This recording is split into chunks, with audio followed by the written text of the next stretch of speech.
This is Join Us in France, episode 21. Hello, I'm Annie. And I'm Elise. And we welcome you to the Join Us in France travel podcast. Elise is a professional tour guide, art historian, and a really good storyteller. Mm-hmm. On today's show, we'll be talking about the Louvre Museum in Paris and give you tips on how to organize your visit. The Louvre is, I believe, the biggest museum in the world. It's not. She's shaking her head. No, it's not. Okay, but it's one of the biggest. Okay, I get away with that. She'll probably tell us which one the biggest one is. You know I will, right? Yes. And you could spend a few months looking at everything and still, not see it all. So you need to get organized and see where you want to go and be a little bit strategic about this. So Elise is here to help us do that. So now a little music to get us in the mood, and then we'll get right back to it.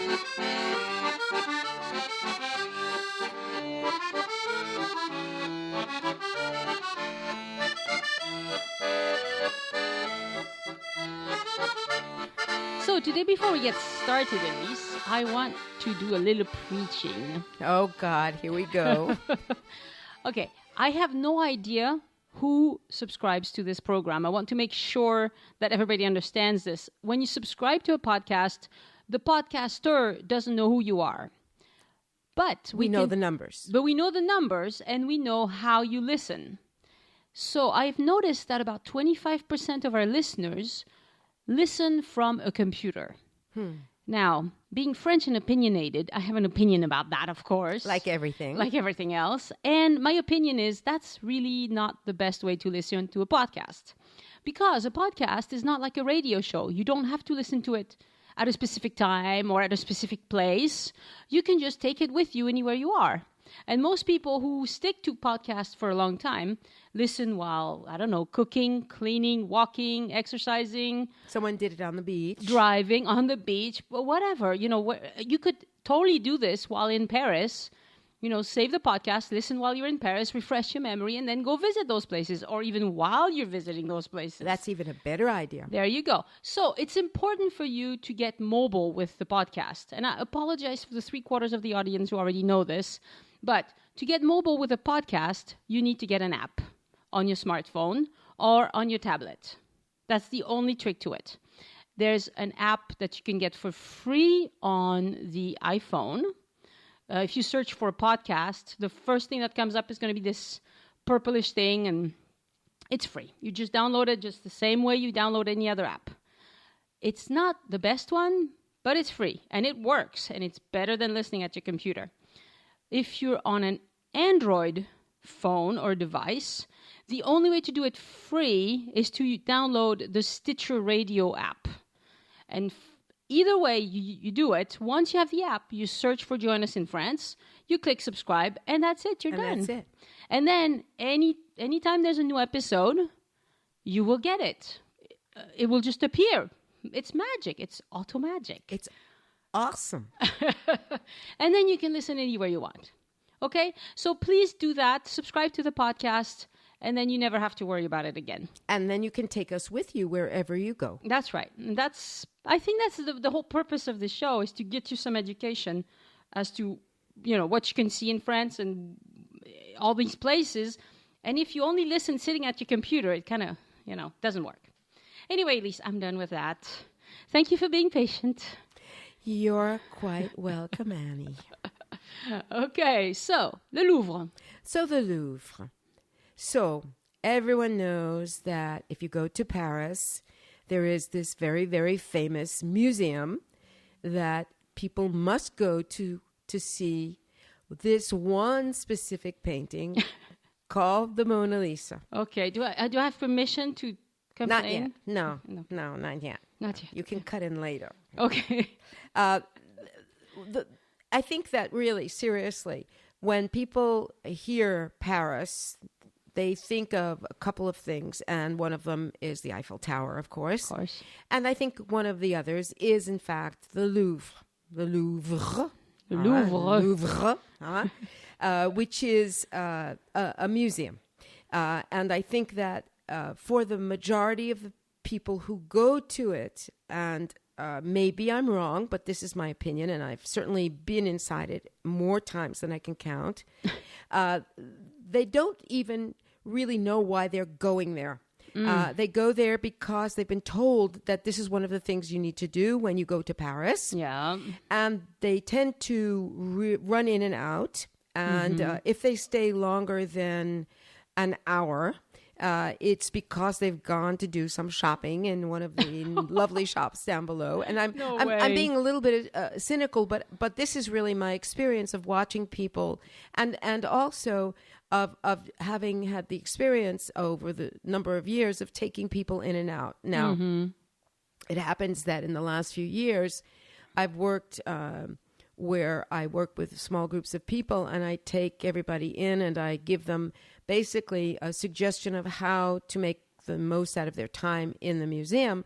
But also, and I think this is really important before we talk about what it is and its history and everything else, if you are someone who has more than a day or two and you are spending at least several days in Paris, you owe it to yourself, really, to be able to appreciate the things that there are inside this incredible building, this magnificent building called the Louvre, to give yourself a few hours. Yeah. And after I talk a little bit about certain statistics about what it is and a little bit about background, I'm really going to give people what I call as a kind of game plan for how to really appreciate the Louvre. So to go back to the thing you mentioned just a few minutes ago, I also, until recently, thought and have told many people that the Louvre is in fact the world's largest museum. Right. Art museum. It isn't. I see. To my chagrin, even though I'm the one in this duo that is the American, in terms of floor space, believe it or not, it's the Metropolitan Museum of Art in New York. Well, it is huge, yes. Which and it's a museum I happen to know also very well, and I used to work in it.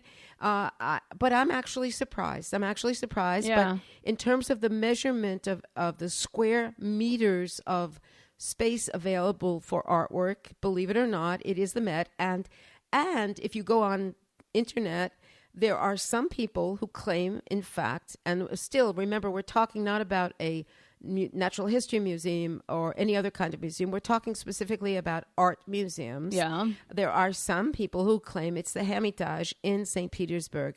Oh, that is huge too. I've been to that one. Which is humongous. Which is humongous. Now, but it doesn't feel as big because the rooms are smaller. Well, it's the layout. But of course, Yeah. that has to do with the history of the structures themselves. But also, this is basically the category. So we can take it unless somebody has a machine with a laser and wants to go to all three museums and actually measure space by space.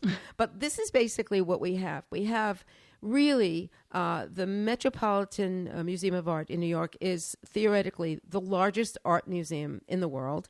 The Hermitage in St. Petersburg has the largest collections exclusively of painting in the world. Yes. And the Louvre, which is actually the second largest, it's really the second after the Met, has the largest collection of varied kinds of art. But it is the most visited art museum in the world. Okay, that I'm not surprised about. And the last figures are of almost 9 million people a year. Mm-hmm. And I can attest to the fact that every day it feels like 9 million people are already inside the museum starting at 10:30 in the morning, which is one of the reasons you must have a game plan for going to visit this museum. Yeah. It is a museum that, like the Hermitage, and then we'll stop talking about the Hermitage because that's the other side. And unlike the Met, yeah, the Hermitage is in St. Petersburg, it's Russia. in St. Petersburg, Russia. Yeah. But the interesting thing is that of these three museums, and then there are, of course, other major art museums, but these are the three most important in terms of size and collection. The only one that was not a structure in existence before it became a museum is, in fact, the Met in New York. Mm-hmm. It was built, even though it looks like it could be a palace, it actually was built to be a museum. Mm-hmm. The Louvre, and this is why I want to talk about it a little bit, has had an extraordinary history. And it's a history that goes back very, very, very far. And as many of our listeners know, that goes along with pretty much all of these things in the old city center of Paris that are very, very ancient. Right. So the building itself is an art piece. Is an art piece. And the building itself was not built in one time period. It was built over many time periods. But just to give people an idea, and afterwards, I just want to mention that there is a place down in the, it's not actually what we would call the basement, but the entrance level into the museum now is below ground. People should know that. And I'll talk about the 3 entrances that you can use and the differences between them in a little while. But on that level, which in French is called the sous-sol. So SS on the button. Yeah, in the SS escalator. on the button. But since when you go into the Louvre Museum, by definition, you must come into this level anyway. This is where you have to start. Doesn't matter which entrance you use.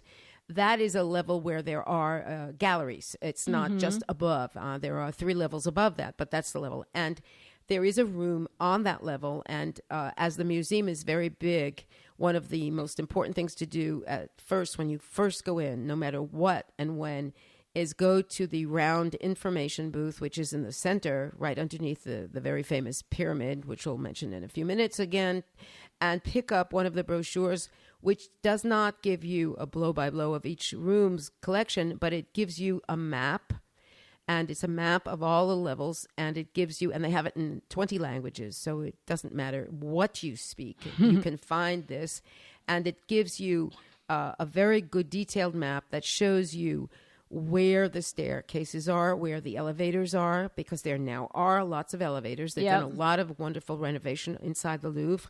It shows you where the bathrooms are. And unlike a museum we've talked about already, the Orsay, which of course is not nearly as big, but the Louvre is a museum thanks to an enormous amount of renovation work on the inside in the last 30 years that has become, in spite of the hordes of people, very user-friendly. Yeah, I would say it was very easy to visit. I was there with a person in a wheelchair, and we had to take all the elevators and whatever. And sometimes we had to kind of figure it out, where's the elevator? Yeah, because it's so big. Right, but it was totally doable. It's totally doable. With a wheelchair, and everybody's helpful, and, it was good that way. It's very good. I have to say that this is a museum people can be very overwhelmed by because of the size of it and basically not having any idea what to do and where to go once you've gotten past the first 2 things everyone must see when you go in. Yeah. But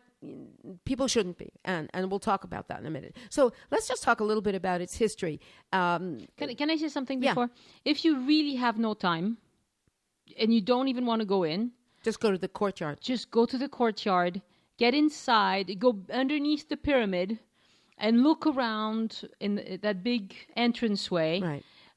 It's worth the 15 minutes you'll spend. And you don't even have to, and besides just going down, for that. You don't, if you can't go in, if you really, really, unfortunately, have no time at all, because I think it's really an important thing to do if you go to Paris, but you can, even in the evening, you can walk around the 2 major courtyards, because there are 2, and one of them leads you into the Park of the Tuileries, and you can look at the building itself. It is absolutely fabulous. Right. And you can also walk along the southern wing on the outside, which is along the Seine River, and see how it's lit up at night, because it is also very fabulous to see. So you're right. But my feeling is that even for those people who have a day or 2, depending on which day, because there are actually 2 days of the week when the museum is open till 9:45 at night. So it's really nice to be able to take advantage of that. And those days are? Wednesdays and Fridays. Okay. I think that unless you have literally just a half an hour, in which case you can't, because it is actually a fairly pricey museum as well. But I think that it's something that would be a shame to not do unless you are one of the people, and there are people out there I know who are actually allergic to museums. They break out in hives at the idea of going inside a museum. But I'm not talking to those people. And maybe I am. Maybe today what I'm going to try and do is convince you that even for you, there is something that you can appreciate inside this building. So what is the Louvre? Well, the Louvre was, in fact, at first, and at first means really, really, really a long time ago, in the 11th century, it was a fortified castle. At that time, the French kings had a kingdom that was kind of eensy-weensy, actually. It was pretty much the kingdom of the Ile-de-France, which is the region just really right around Paris. And they built themselves as a place to live. This fortified castle surrounded by huge, deep trenches. Okay. And on one side is the Seine River. So the Louvre, people should know, is really built along the river. Yeah. And one of the things that you can do, aside from visiting it and walking in the courtyards, is walk on the other side of the river, take a walk, take a bicycle. You can even take a bus. There's a bus, the number 24, that you can get at the Notre Dame Cathedral. And it's... You don't have to do this because it's literally walking distance. But if you really are not in the mood, you can simply take this bus, and the bus takes you along the Seine River, and just look out the window and see the size of this thing. It is monumental. It is so huge. In general, I would say if you're a tourist anywhere, really, take the bus rather than the metro. Take the bus. You'll see more things. Right. But the fact is, it's not even that far. This is, of course, the dead center of the ancient part of Paris. So the first thing that happened was that there was this fortified castle, and there were these trenches built around it, and it was reinforced, in fact, in the 1100s. And to this day, and since they've done the renovation work, one of the other things that's really fun to do in the part that's the sous-sol, this is the lower level below ground. Below ground, yeah. If you go to the area called the Carousel, and I'll explain what that is in a second, because it's Carousel. It's extension, actually, of the museum, but you don't need to pay to go into the museum to go there. You can get there from a street entrance. In that part, they have opened up and fixed up so that you can see parts of these walls that are from the time of Philippe Auguste, who was the king at that time, with the trenches around it. And so it's the original stone and the original wall that was the reinforcing wall that was below ground. I love it when they do that. They do that in a lot of places in France. It's wonderful. Yeah. And it's really nice. And what they've done is to add a certain atmosphere to it, they've taken some statues, and to be honest, I'm not sure if it's reproductions. My guess is they are, because they're in a zone that's totally unprotected.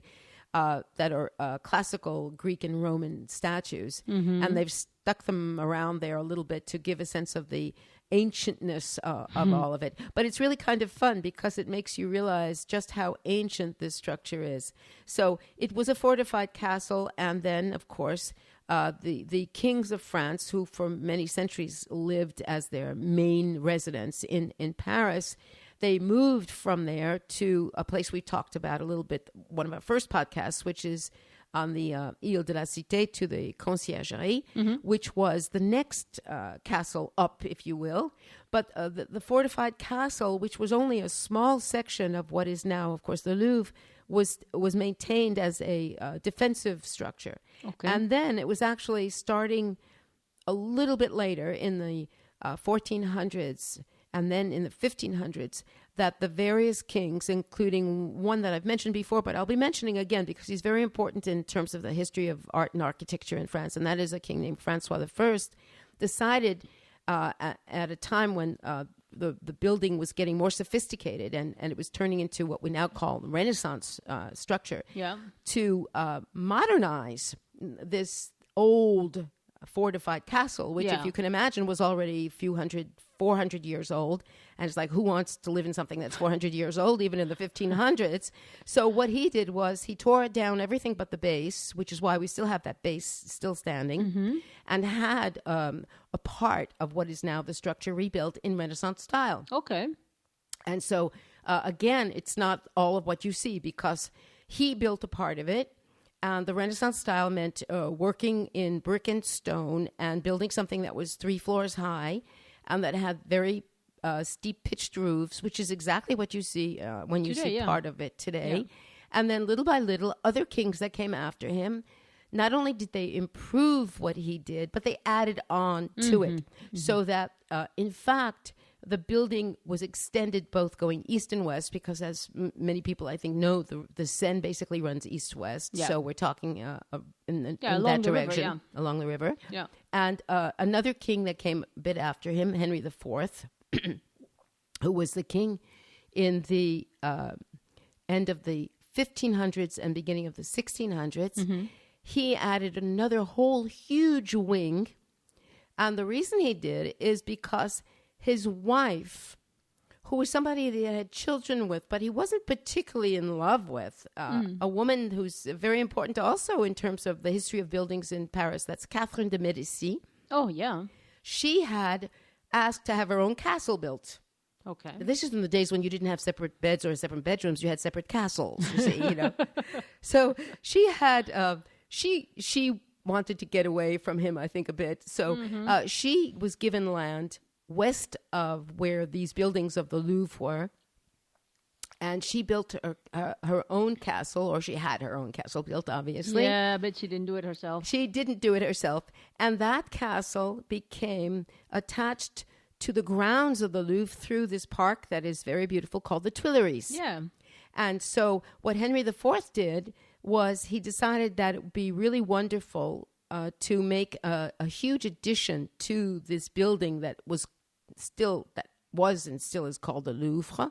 And he added this huge squared area with a big courtyard in between that is actually, strangely enough, on the eastern side.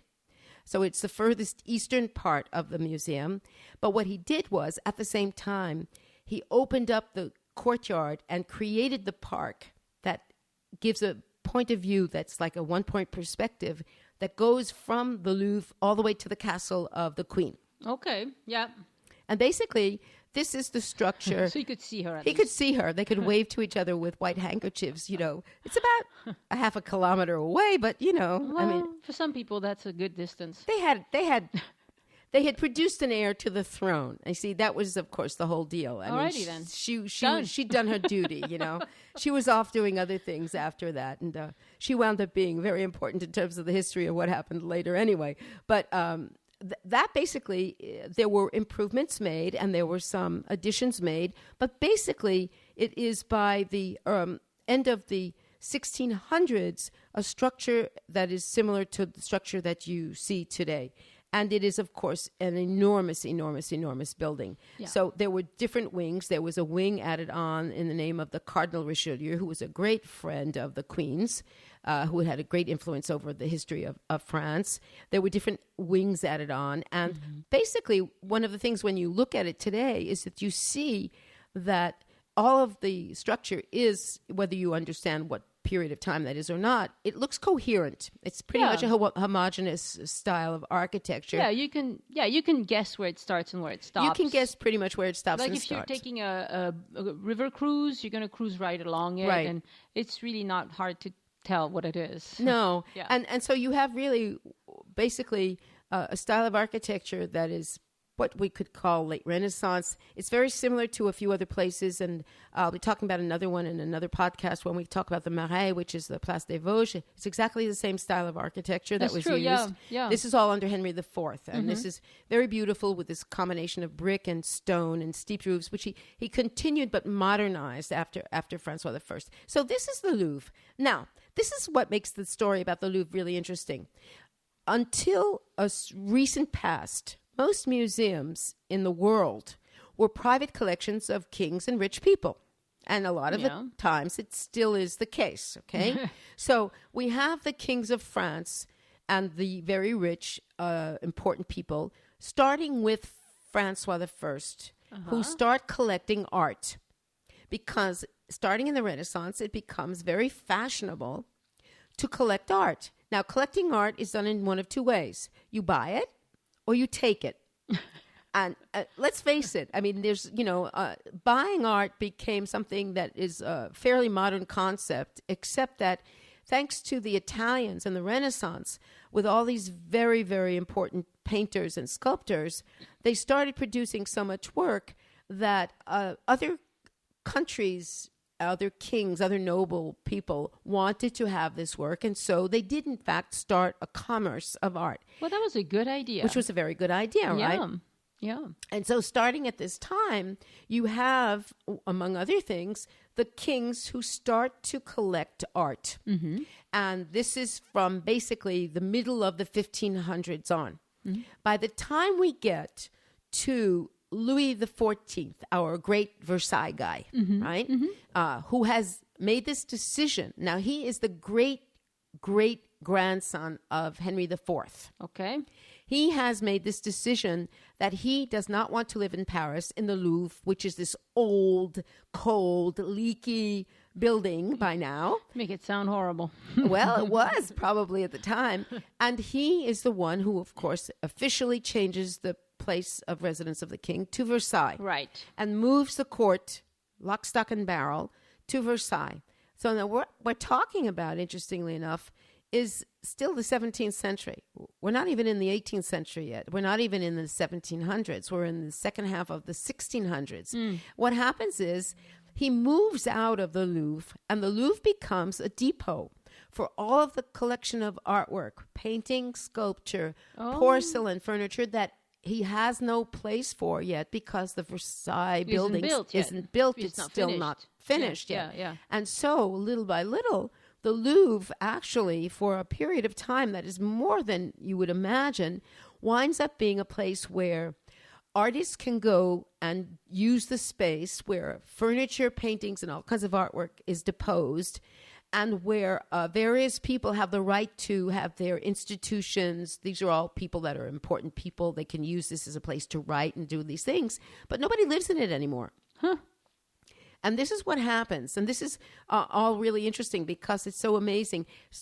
Well before the revolution. See, originally I always thought, and always is not not really always, but since I've been doing this kind of work, I had always assumed, since I know that it became a public museum right after the revolution, that the idea of turning it into a museum was with the revolution, but not at all. It was earlier. Starting in the 1740s. Louis XIV and then his great-grandson or great-grandson, Louis XV, they're out in Versailles. And they keep collecting art, and everybody is buying artwork. And everybody, by this time, has decided also, besides buying artwork, if they do an expedition someplace and there are things that they think are really beautiful, let's bring them back. Yeah, so they steal them. They start collecting some Greek art and statues and Roman, and then eventually, of course, we have Napoleon with Egypt. Right. The French are hardly the only ones who did it. But No, they're not the only ones. Right, they're certainly not. But we did it plenty. The French, the Germans, and the English all did it. So Thieves. It's total. All of us. It's like, this is what you see. Oh, let's take it. You see. Yeah. So, but interestingly enough, somebody started writing. One of these important people started writing actually in the 1740s and said, it would be really good if we make this huge building, which is no longer being used as a residence, into a museum. And it was supposed to be the Royal Museum, which certainly did not mean it would be open to a general public, but it would be open to a special part of the public, those people who are part of the upper class. And there was a document written where they suggested that part of the museum, of what we now call the museum, would be turned into residences for artists, and part of it would be used. Very interesting, And then there was this man, very important man named Denis Diderot.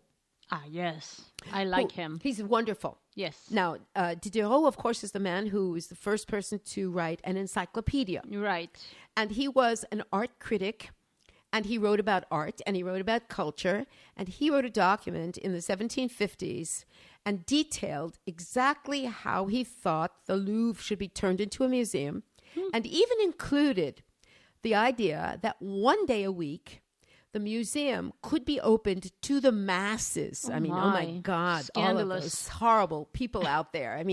I'm sure that there were people that were so poor that the idea of going to any place to see royal artwork would not really have been in something that would pass through their minds. But there were certainly enough people that could have been interested and curious to see what this incredible collection was. Right. Diderot was a Renaissance man. He was an incredible wanted to include everybody. He wanted to include everybody.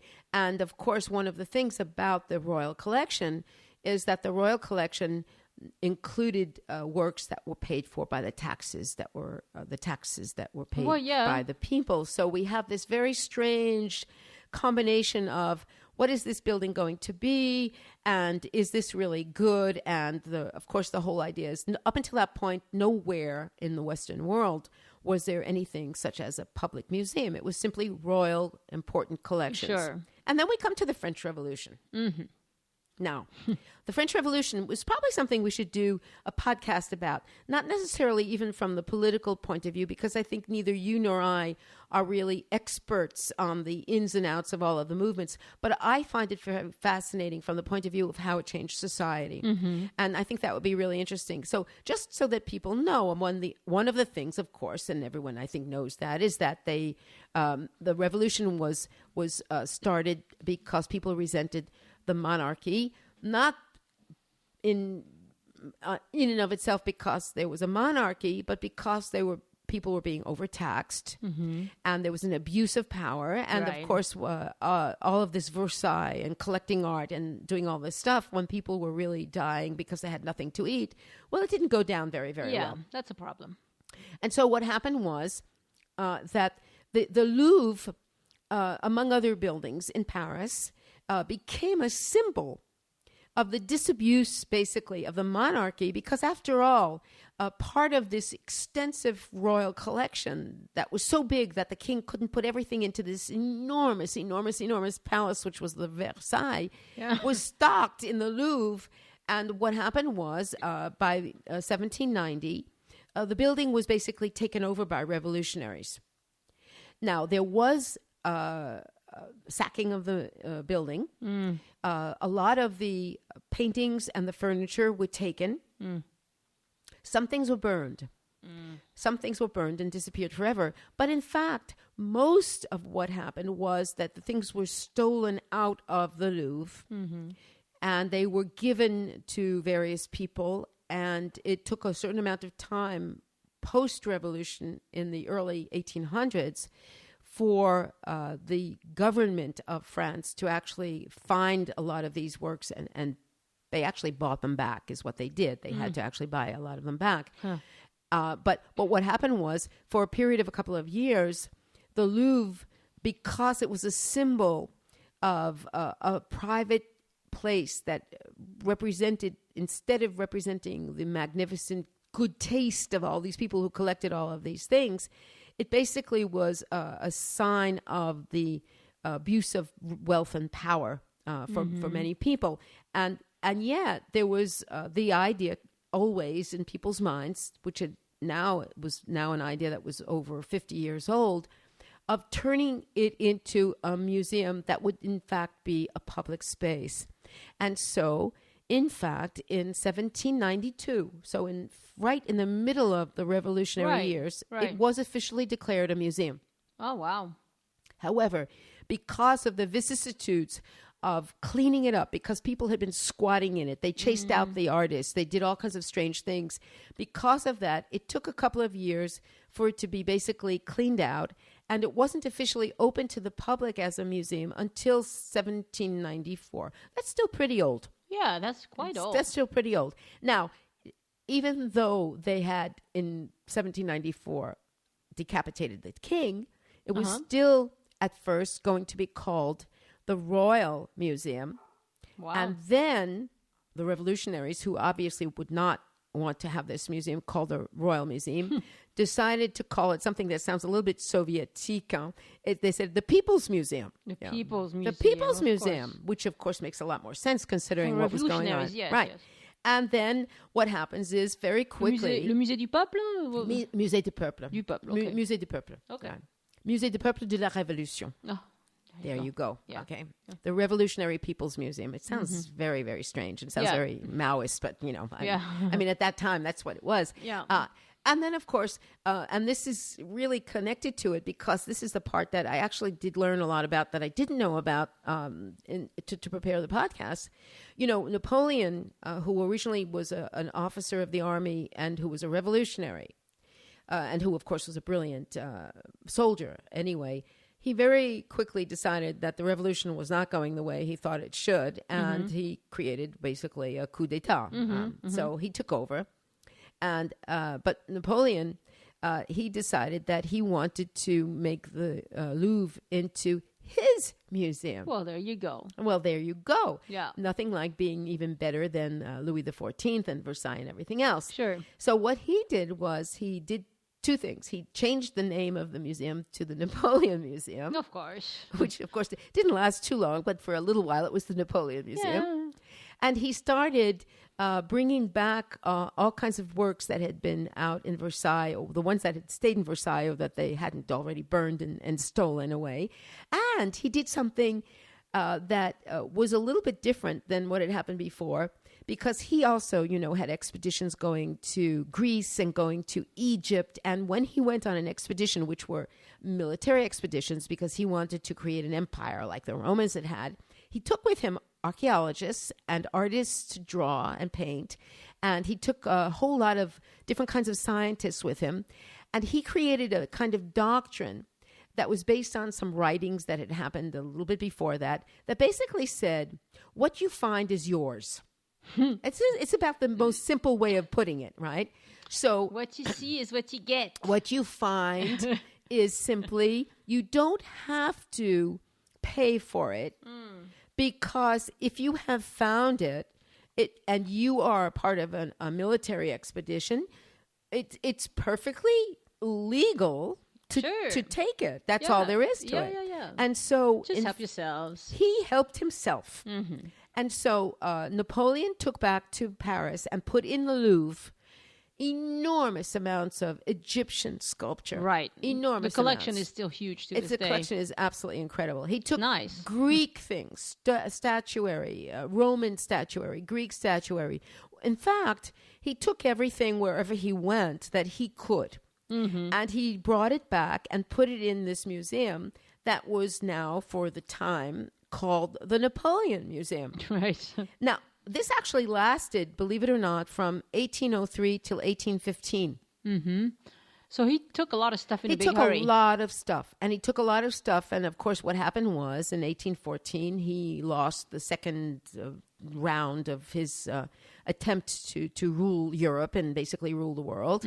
And what happened was that in 1815, because of there was a change again in the politics, and there was what was theoretically a restoration of a king, but basically it was more of like a republic with a king. It's kind of a weird story, anything what happened in France in the 1800s.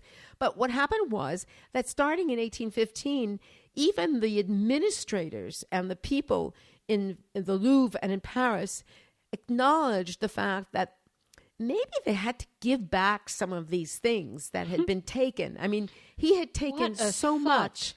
It was he had taken so very much that it was beyond what anybody could. Yeah, it was a little bit obvious. It was a little bit too much. Yeah, right? So, in fact, what happened was that in a period of time, in all credit due to those people who actually were responsible for it, in a period of about 10 years, a lot of what was taken by Napoleon during his campaigns was indeed sent back to the various countries, with certain exceptions.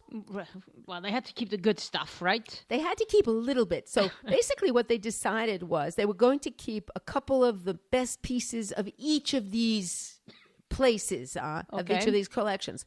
So that is why among the key things that you can go to see to this day in the Louvre, with all of the other changes that has happened in terms of the administration and everything else, you have Venus de Milo, right, which is a magnificent classical Greek sculpture. Yep. And of course, she's missing her arms, but we don't have to worry about that too much. She's still an absolutely splendid, gorgeous white marble example of beautiful statuary work. you have the winged victory of Samothrace, which is right at this moment, as we're talking, going through a magnificent cleaning up, renovation, getting spiffied up. They're polishing her up. So it's not visible right now. She's not visible right now. She was visible last October. She wasn't visible in November. It was very strange. I was there in October. She's up at the top of the staircase when you go to the painting wing. And so in October she was there, and of course everybody stops and takes pictures of her. And in November she was gone. And they said it would probably be 6 to 8 months before she was back at least. So by the time you hear this, maybe it'll be back. Hopefully she'll be back. And another piece, which is of course quite remarkable, and that's in a slightly different section of the antiquities area, and that is the Code of Hammurabi, which is from Babylonia. And that one I didn't see. The Code of Hammurabi is considered to be one of the earliest pieces of writing.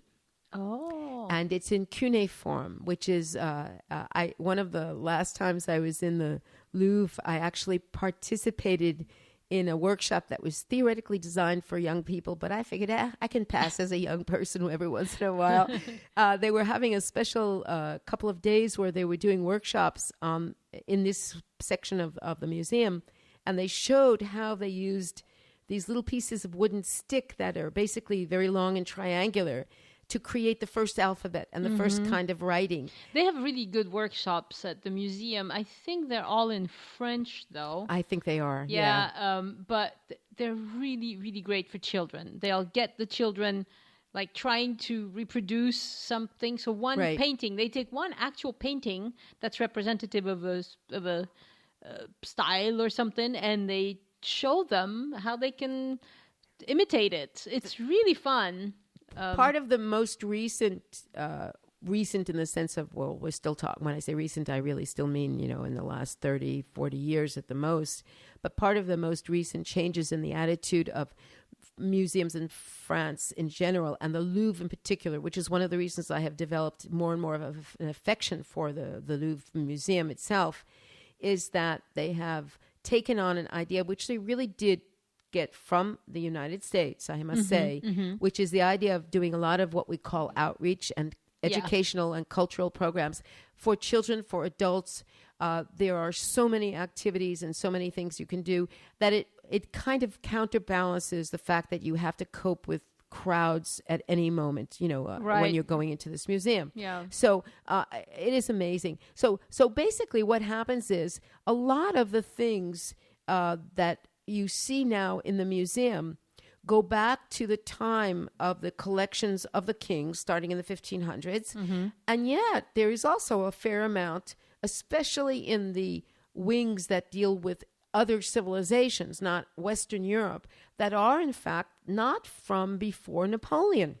Interestingly enough, which is surprising. There was a little bit of statuary that was Greek and Roman statuary that was collected by the Louis, by the different Louis and all of that. But they concentrated far more, in fact, on painting, on decorative arts. There's a whole wing of the museum that has porcelains and vases. And if you're interested in those kinds of decorative arts, the magnificent the Limoges porcelain and all of the different things that would have filled up the palaces, the furniture and all of that. There's a whole wing of it that is absolutely magnificent, for that kind of thing.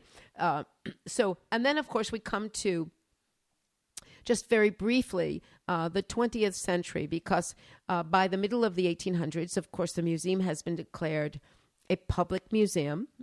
And starting in 1840, exactly in the year 1840, you have a minister of culture, and you have a department of antiquities, and you have historical monuments. So all of a sudden, there is this very, very big notion of the importance of the cultural and artistic heritage of the country, and of course, gathering together and protecting everything that they have in the museum.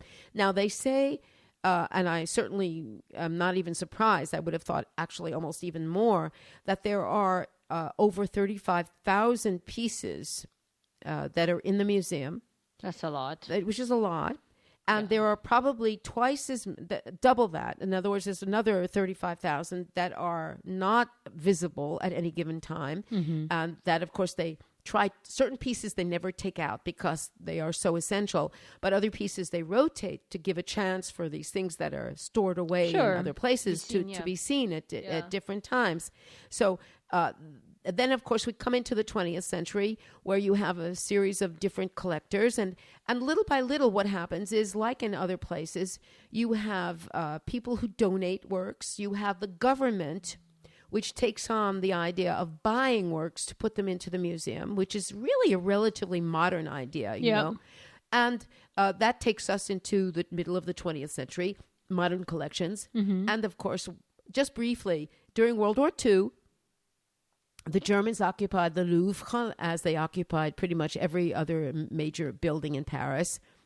But the people who ran the museum had the foresight in the 1930s to anticipate, interestingly enough, because as you and I both know, having seen and talked about and read the story of the Monuments Men, other museums didn't do it, or they weren't prepared for it, or I don't know why the Louvre had the foresight to do it, partly because they knew it was the most important collection in all of France, but they actually started evacuating the most important pieces starting in 1935. Wow. And moved them to various places in the countryside, dispersing the collection in quite a few places, so that the idea being, quite intelligently, it's hard to find. It's hard to find everything. If the Germans find certain things, they won't find everything. And they did not empty it completely, but all the major pieces that the Germans would have liked to take were moved out. Wow. And so none of them were there when the Germans actually arrived in Paris and entered into the Louvre, which of course made them very angry. I bet. Now, of course, as we both know, the Germans were able to take an enormous amount of artwork from other places anyway, and they did take things out of the Louvre, and luckily most of those were found and brought back. But the major pieces, the ones that are the most important, were never even in the hands of the Germans because they were able to evacuate them out. So basically, we have a museum that has become the symbol of art in France, I would say. And it is certainly one of the 3 or 4 places that are a must to go see. And let's just mention that there are 2 very important wings, I think, because there are the ones that are where people go the most. And one of them, of course, is the painting, and specifically Italian painting. Now, this is thanks to Francois I, who was a very passionate fan of Italian Renaissance art. And so this is why we have La Joconde, the Mona Lisa, in the Louvre. It was bought by Francois I, and it was bought from his favorite artist, Leonardo da Vinci, who was brought to France by him as a relatively old man, and who, in fact, died in France and is buried in France. And so the works by Da Vinci that are in the Louvre were there because they were bought or given to Francois I by Da Vinci himself. Wow. And they are part of what is one of the most fabulous works, collections of Italian painting outside of Italy. And it goes from the very earliest painting up through into the 17 and 1800s. Just let me mention, for those people who have to get an idea of the kinds of collections that you see in different museums, we have already done a podcast on the Orsay Museum. The Louvre, everything in the Louvre basically is up to 1848. Okay. Now, why 1848, not 1850? I believe it has to do with Louis Philippe, becoming the last king, Republican, what they called the Republican king at the time. But in fact, the Orsay picks up from 1848 on. Okay.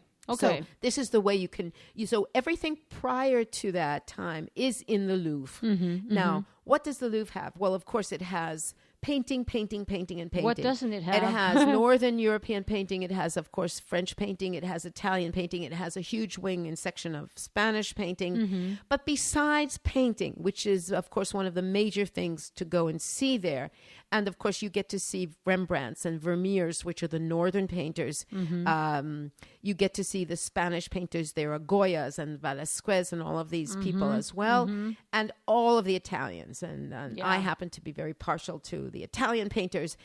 It is like going into a candy store. I mean, it's just absolutely fabulous, But besides that, can I complain about the Mona Lisa a little bit? You told me I couldn't at the beginning. Oh yes, yes. Go ahead now, because I was just going to mention the different wings, and then we would talk about the actual physical visiting of the museum. Okay. I'll make it. I'll keep it short. Okay, go ahead. I'll keep it short. The thing with the Mona Lisa is everybody wants to see it. So when you go, it doesn't matter if you're going in the middle of January or the middle of the night even. There are going to be 10 busloads of tourists in front of you. And the Mona Lisa happens to be a small painting. It's a relatively small painting, yeah. It's a small painting. And so if you're standing 20 meters away, you're not going to see very much, right? And it's protected very well behind thick glass. It's lit well, too. Yes. But you really, with that many people wanting to see it, you don't get to stand there and gawk. No, you don't. You just walk right past it if you're lucky. And so I would say, if it's a super busy day and it's not a huge priority of yours, maybe skip it. I don't know. Well, it's very hard for people to skip, which is, of course, one of the problems. It's right in the middle. It's not only that, but I think that for a lot of people all over the world, the idea of going to the Louvre is taking...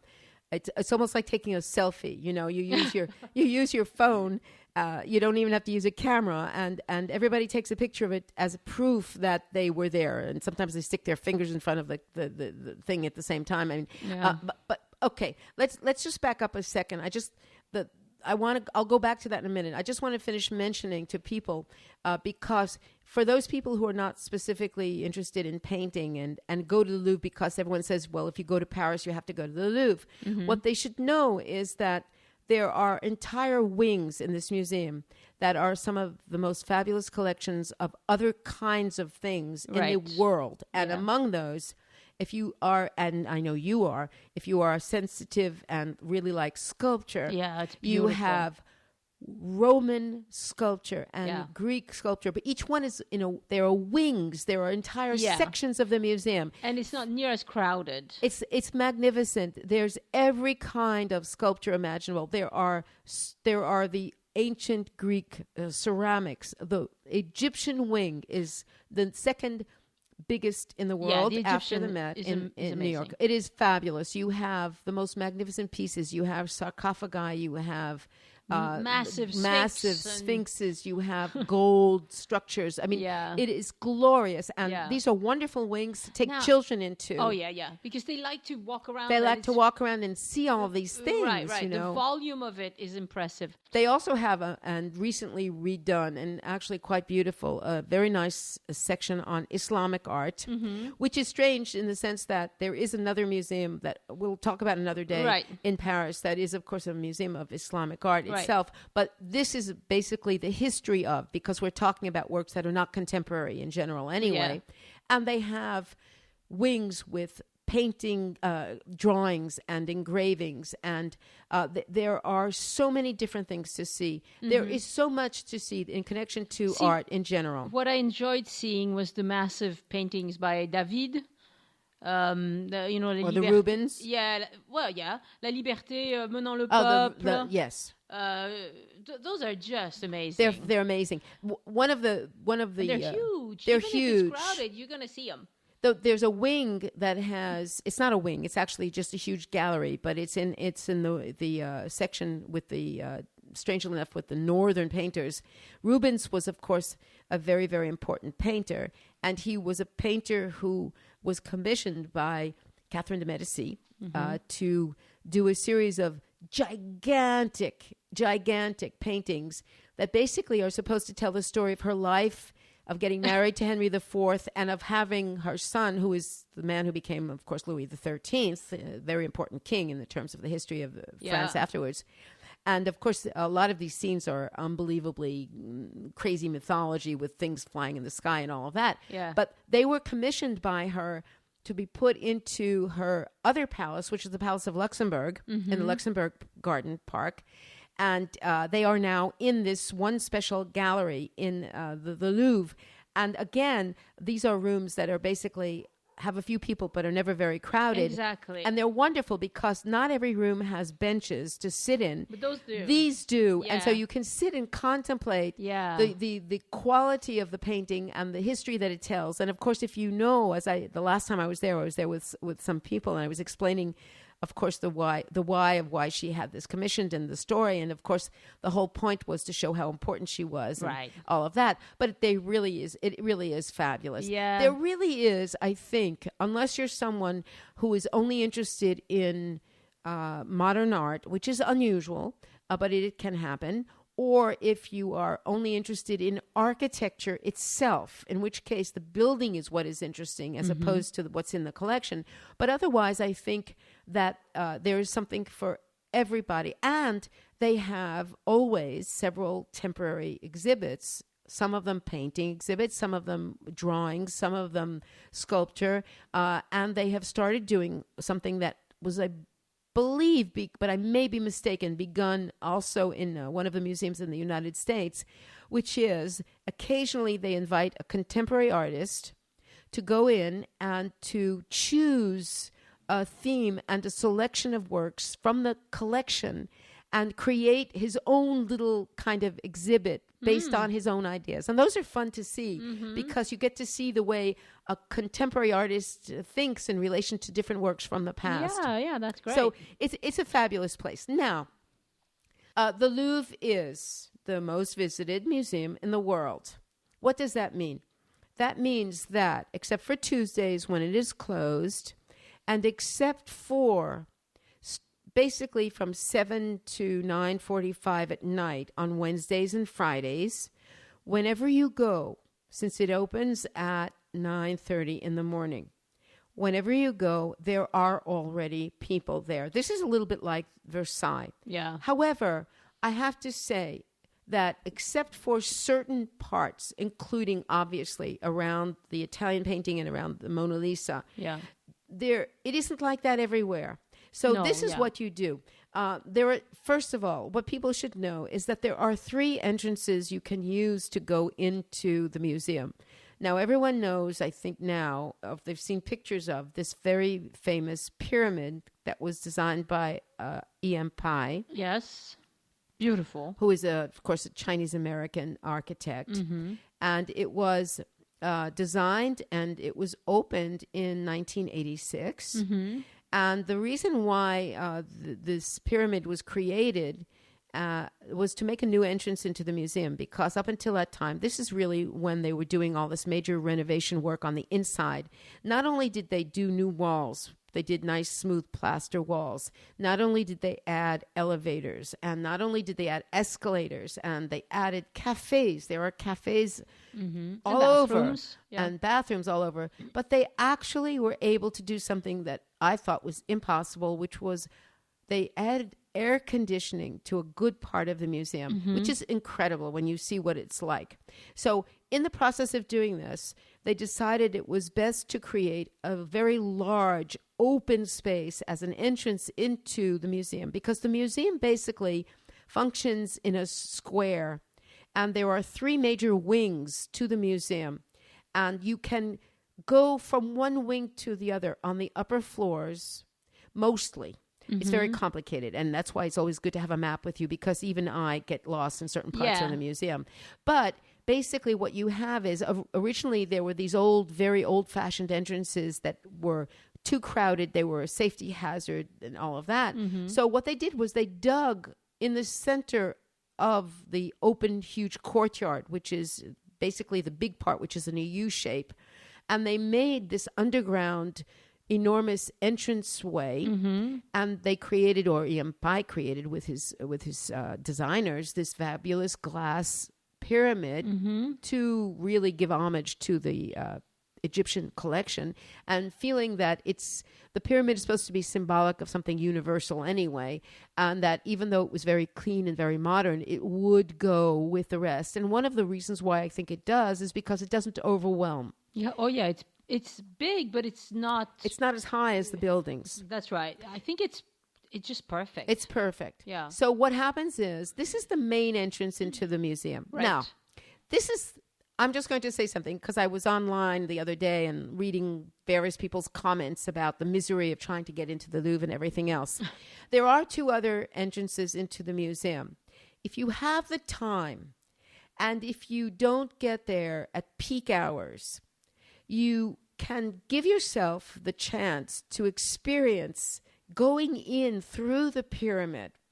Right. And the way to do this, because I think it's actually a fun thing to do, is to go in through the pyramid itself. That's how we did it. You go down the escalator, you get into this enormous open space that is where you buy your tickets. And they have a really cool round elevator for those wheelchairs right there. It's an open round elevator. I've never seen anything like that before. It's really, really nice. And of course, there are 2 waiting pools outside. And if you go in the summer when it's hot, nobody stops you. You can take your shoes off and put your feet in the water there. I mean, people, it's become a kind of fun thing to do. Now, there's one way to avoid the massive lines that can take sometimes a long, long time. It can take 45 minutes to an hour if you get there at a peak time.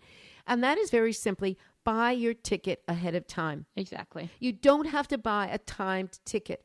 These are not time tickets. These are day tickets. Actually, it's a ticket. It's a ticket to the Louvre. You can buy it online. You can go to, there's a whole series of stores called FNAC that sell them. If you have the ticket purchased ahead of time, there's a second line. This is exactly like with the Versailles. If you have a ticket ahead of time, you don't have to stand on this long line. There's a shorter line. It's very fast. It goes very quickly.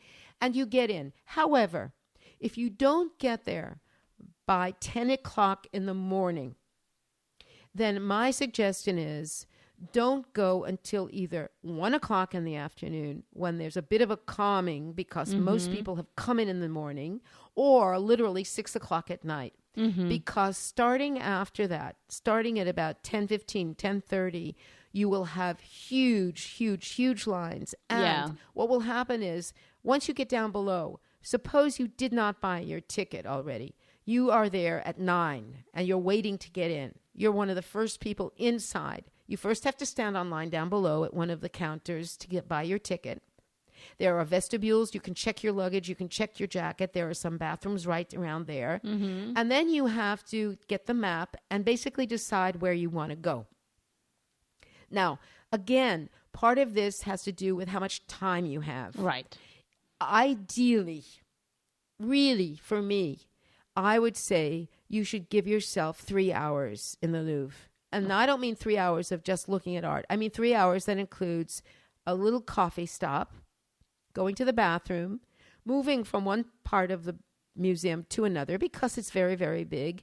But it allows you the time to try and choose 2 wings. This is my idea. Yeah. Choose 2 sections that you are really the most interested in and go to those sections. Right.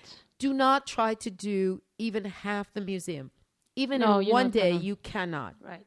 Unless you are, and this happens, and there are people who really just, that's what they want to do. Well, if that's what you want to do, well, that's what you want to do. And that is literally run from one thing to another just so that you can take pictures of certain things and say, look, I was there and this is what I did.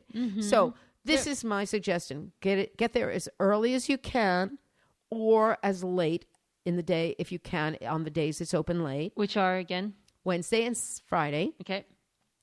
Buy your tickets ahead of time. It's 12 euros to get into the museum. That's not so much.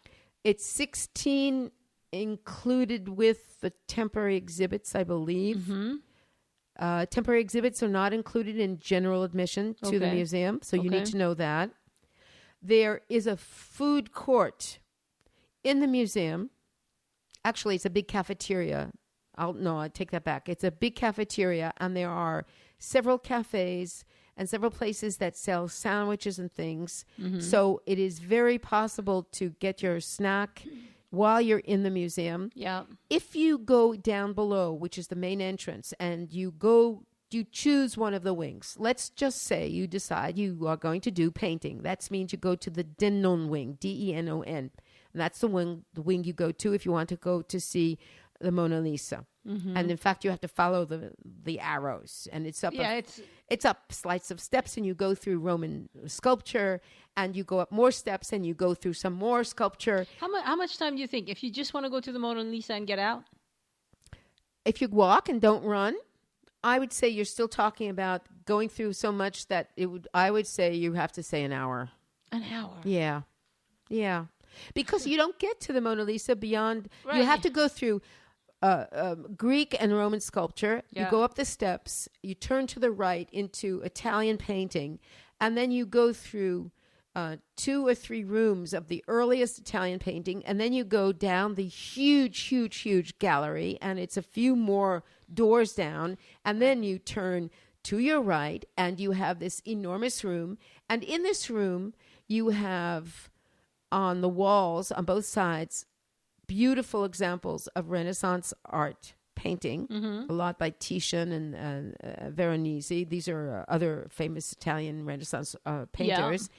On this fake wall that they have set up behind glass and cordoned off, you have the Mona Lisa, which is a painting that I would say is probably about 40 by 60 inches. Right. But maybe even actually a little smaller than that. Yeah. Now, the reason it's behind glass and the reason it's behind, it's cordoned off, is because I believe it was in the 1970s, somebody slashed her.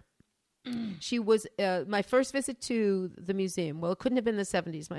So it had to have been maybe about 1981 or 1982. I'm not sure exactly of the dates, but I remember the very first time I went to see her. Well, maybe it could have been. I think my first visit was in 1979. But she was not there. She was unprotected. She had no glass on her at all, like most of the other paintings in the painting wings. And some crazy person actually slashed the painting. So they had to take it and repair it.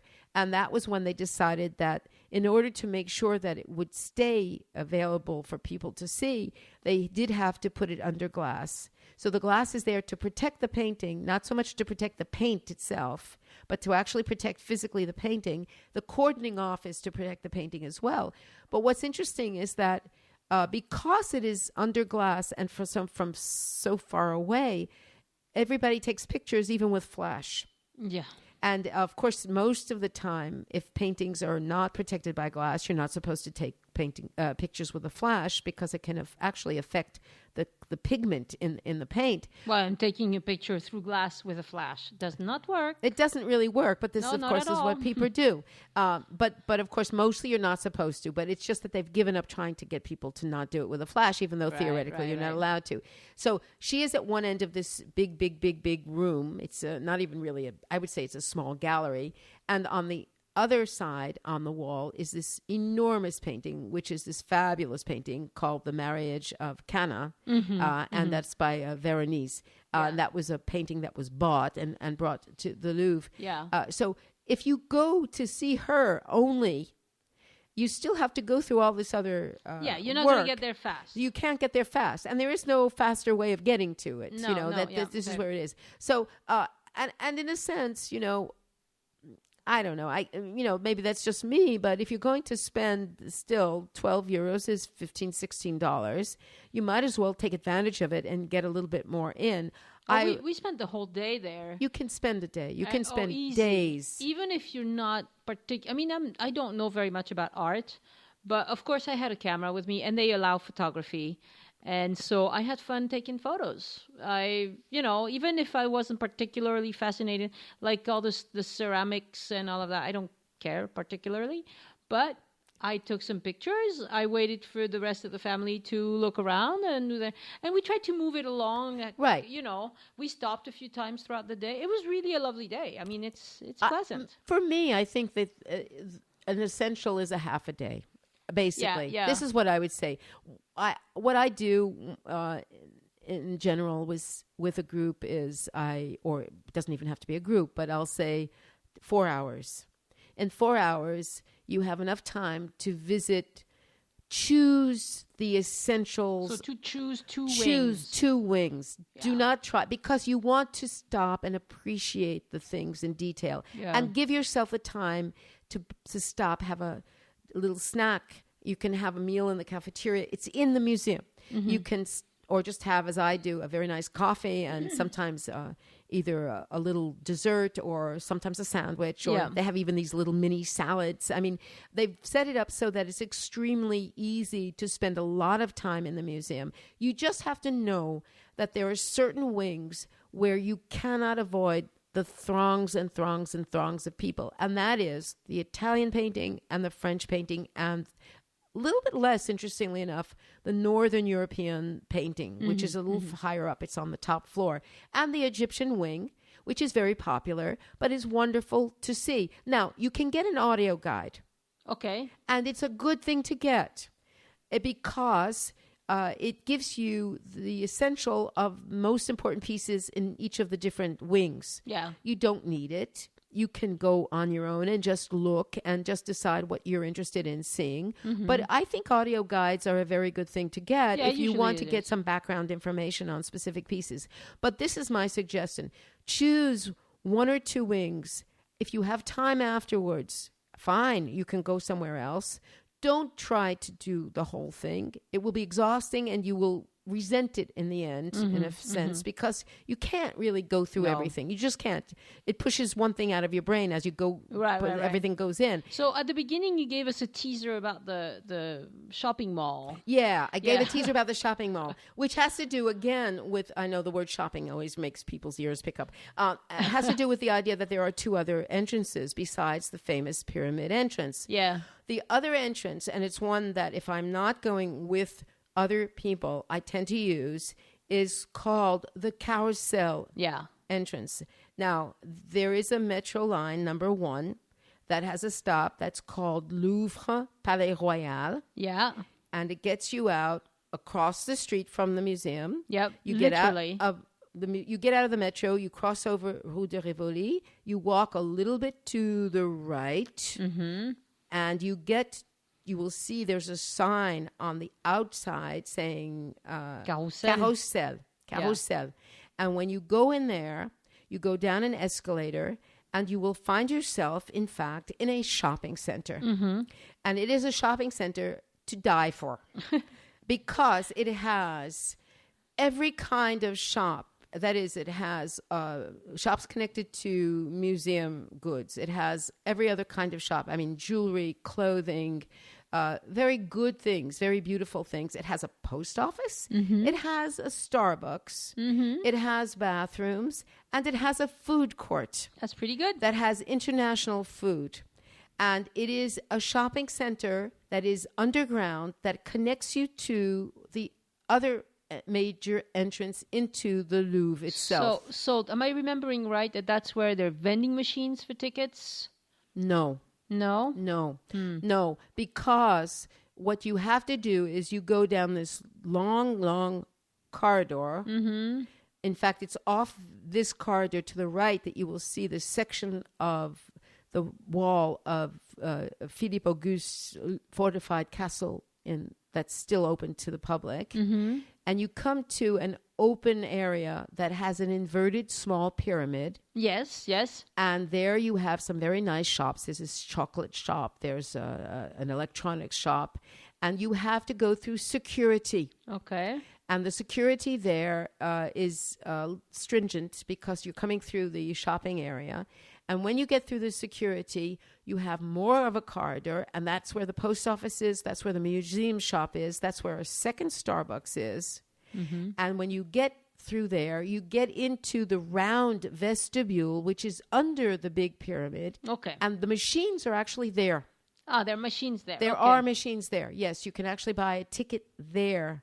And then, of course, you are avoiding the huge line that is outside. Right, but the problem is, are they going to take your credit card? If you have a non-French credit card, you're not 100% sure That it will take it. Oh, really? Well, Is that your experience? well, that's my experience. Any vending machine, they're all set up by different companies, and so if they didn't set it up right, it'll just take some of them, but not all of them. I mean, it's worth trying. If there's not a long line, worth trying.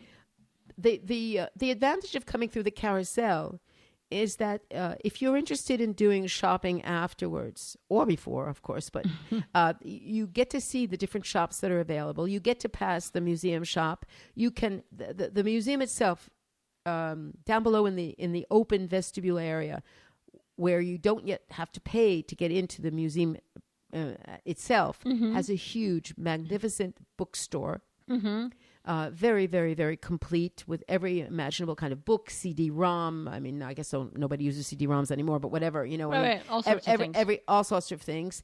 And the food court is very interesting because if you're not interested in eating in the cafeteria that's part of the museum itself, you can actually eat in this food court. The one thing people should know is that if you go from the museum out to the section that is the shopping center and the food court, you can go back into the museum with your ticket for the day, but you have to go back through security. That's the only thing you have to do. Yeah. Now, there is a third entrance. Okay, we haven't talked about that. Now, the third entrance is the one that's the least known. Okay. Theoretically, it's for groups. Okay. But individuals do use it. Okay. It's called the Porte des Lions, the door of the lions.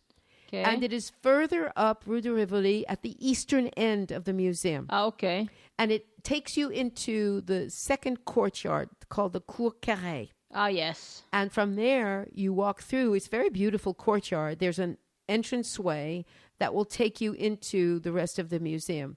Now, I have heard from different people. Some people say that, first of all, it is never crowded, which is a given. It is absolutely never crowded. Most people don't even know it exists. Now, some people say there is no problem with going in as an individual. I have heard a couple of people tell me that, in fact, you are not allowed to go in as an individual. I have used it, but I've only used it a couple of times because when I'm going by myself, I always go in through the carousel.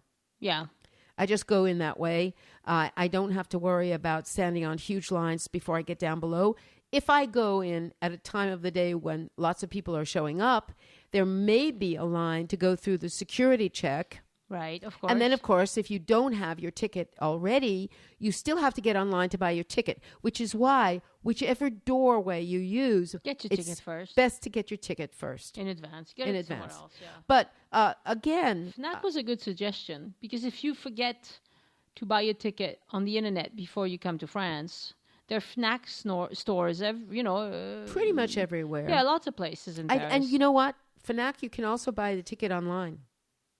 That's true. But again, if you're only there for a few days, you don't have time to wait. Right. If you don't have, you don't have time to wait. Out. You can. But I think you don't have a printer. But if you don't have a printer in the hotel, I don't know. Right. It gets complicated. That's why it gets a little bit complicated. It's best to plan in advance.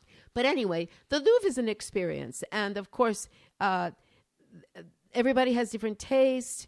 So there's no way of saying this is what you should see, this is what you should do. But I would say that this is a way of dealing with the museum and giving yourself a chance to get to appreciate as much as possible in it. But decide for yourselves you're going to see a part of it and that you'll be back another day. That's right. It really takes a long time if you want to see a whole lot of it. So, okay, Lise.